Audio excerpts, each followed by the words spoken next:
terlebih dahulu. Assalamualaikum. Waalaikumsalam warahmatullahi wabarakatuh. Baik, salawatnya Bapak. Allahumma sholli ala sayyidina Muhammad wa ala ali sayyidina Muhammad. Dengan Bapak siapa, dari mana Pak? Ashraf Ramadan. Dari mana? Bekah. Batam. Dari Batam Izin Bapak. bertanya Buya. Dari mana? Bekan atau Pekan? Dari Bekasi Bekasi. Buya, Bekasi. Hah? Dari Bekasi. Bekasi. Baik. Bekasi. Silakan bisa langsung bertanya Pak. Izin bertanya Buya. Silakan. Untuk masalah patung Buya. Apa? Masalah patung. Tato. Taib. Iya. Bahwa membuat patung yang berbentuk 3 dimensi haram. Buya pernah sampaikan beberapa bulan yang lalu dalam sebuah kitab. Bagaimana dengan kesenian wayang kulit dan wayang golek Buya? Masih masuk ke dalam patung atau tidak Buya? Patung bukan tato ya? Patung. Baik. Tapi tato. Baik. Sedangkan wayang itu warisan leluhur para wali untuk menyebarkan ajaran agama Islam Buya. Baik. Sampai sekarang kesenian wayang itu masih abadi Buya. Diakui oleh dunia Buya. Bagaimana itu hukumnya Buya? Baik, Masya Allah. Untuk patung wayang golek. Baik.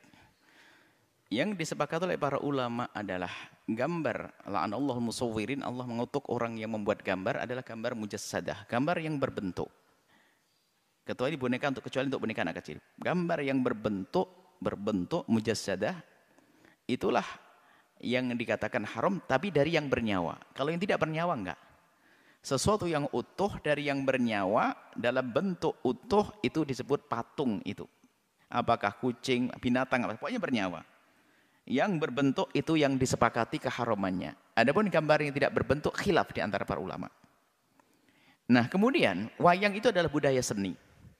Sebelum adanya Islam sudah ada wayang.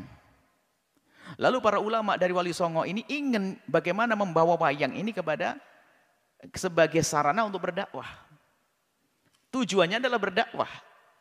Seandainya tanpa wayang bisa, ya nggak ada masalah. Cuman karena wayang adalah seni yang satu betul-betul masyarakat yang lagi disenangi dan sampai hari ini pun masih banyak penggemarnya. Kita tidak bicara tentang penggemar hari ini. Pada saat itu bagaimana para wali itu melihat wayang. Termasuk dipelopori oleh Sunan Kalijogo. Wayang ini adalah budaya yang orang bisa berkumpul di situ. Makanya beliau masuk dakwah melalui pewayangan ini. Sehingga wayang itu banyak kisah yang dirubah. Kisah syiriknya adalah dirubah.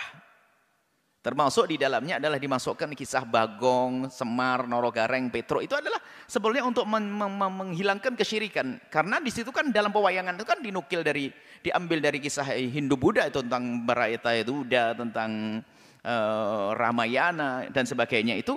Kemudian bagaimana? Kan di situ selalu ada dewa-dewa. Dewa itu kan Tuhan selain Allah. Cuman di situ telah dikemas oleh para ulama-ulama itu adalah zaman itu adalah bagaimana agar kesyirikan di dalam dunia pewayangan sudah tidak ada. Ini dari masalah keyakinan. Sehingga di situ ada tokoh-tokoh namanya tokoh Punakawan. Ini adalah tokoh tambahan yang tidak pernah ada sebelumnya. Jadi tokoh Punakawan ini adalah bangsa manusia tapi punya kebijakan. Jadi dewa kalau ribut tanya kepada manusia. Ini kan aneh kan? Tuhannya nanti tanya. Ini sebenarnya untuk menghilangkan kesyirikan itu. Nah, jadi itu Semar itu orang yang bijak, tapi lihat nanti ada para dewa itu kalau ribut turun ke sini. Ini adalah dari segi keyakinan. Mereka luar biasa para ulama. Cerdas mereka di dalam mengislamkan budaya.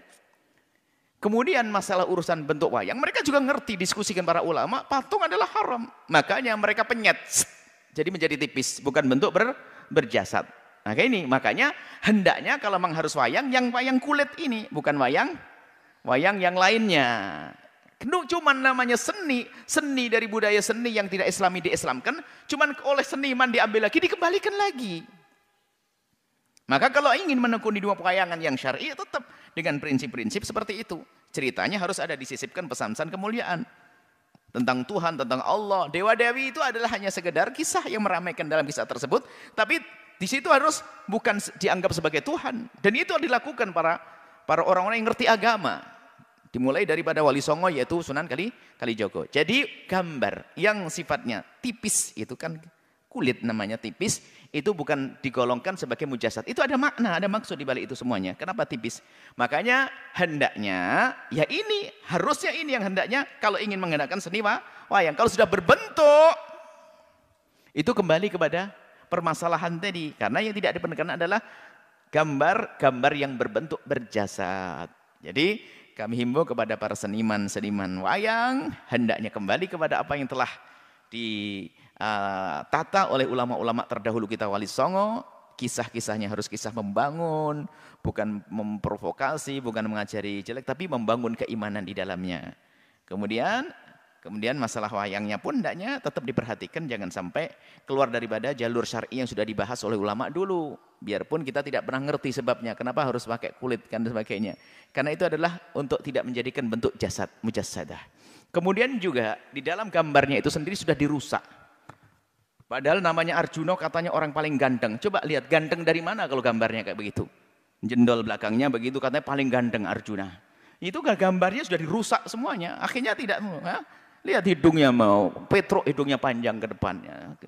Macam-macam begitu, dan ini sudah ingin dirusak daripada supaya tidak kepada kesyirikan yang namanya patung atau kesalahan keharaman yang namanya patung. Jadi seperti itu. Jadi kami himbau seni pewayangan selagi masih bisa digunakan untuk berdakwah, gunakan untuk berdakwahkan, tapi pertama harus itu dari sisi keyakinan di dalamnya, kisah-kisahnya harus benar-benar disesuaikan dengan syariat Islam. Kemudian masalah wayangnya seperti itu, kemudian daripada pelengkap-pelengkapnya karawitan adalah seni musik adalah. Kemudian yang lain misalnya sinden dan sebagainya hendaknya diperhatikan supaya jangan sampai di situ ada orang buka aurat dan sebagainya. Kalau memang budaya ini masih sangat digemari di sebagian masyarakat untuk kita bawa kepada Islam. Ini kepada prinsip dakwah sebetulnya. Cuman nanti setelah umat ini adalah sudah keluar daripada ini, nggak perlu lagi kembali misalnya. Caranya yang lain, ceramah begini, langsung tutupin dapat ilmu. Kan begitu. Itu kan untuk orang awam, menarik orang awam, dimasukkan. Orang awam itu bukan saja orang yang nggak ngerti ilmu. Mungkin profesor, doktor nggak pernah belajar agama. Tapi karena dia hobi wayang, dengar dari pewayangan jadi belajar. Profesor, doktor, ilmu ekonomi kan awam juga dalam agama. Dengar wayang, tak tahu wayangnya ada pesan-pesan. Maka di situ adalah bisa dibenarkan yang demikian itu, yang ini ya. Maka ayo kita sebaiknya terjalin komunikasi antara dalang-dalang itu dengan ustadz supaya saling sinergi. Dalangnya karena mungkin belajarnya kurang banyak, ya mungkin setiap cerita yang mau disodorkan ada terseh kepada kiai. Ini boleh enggak begini. Bahkan mungkin kiainya suruh melihat seperti apa nanti agar yang kurang ini. Tapi siap dibenahi, maka insya Allah dia dalang Sunan Kalijogo lagi. Seperti itu. Ini itu masalah pewayangan. Wayang adalah budaya dan seni seperti yang lainnya. Sarana untuk menghibur orang, kalau memang itu adalah menjadi kebiasaan orang fasik maka haram, tapi kalau kebiasaan orang umum fasik dan tidak fasik menggunakan menjadi bebas. Hanya yang perlu diperhatikan adalah isinya.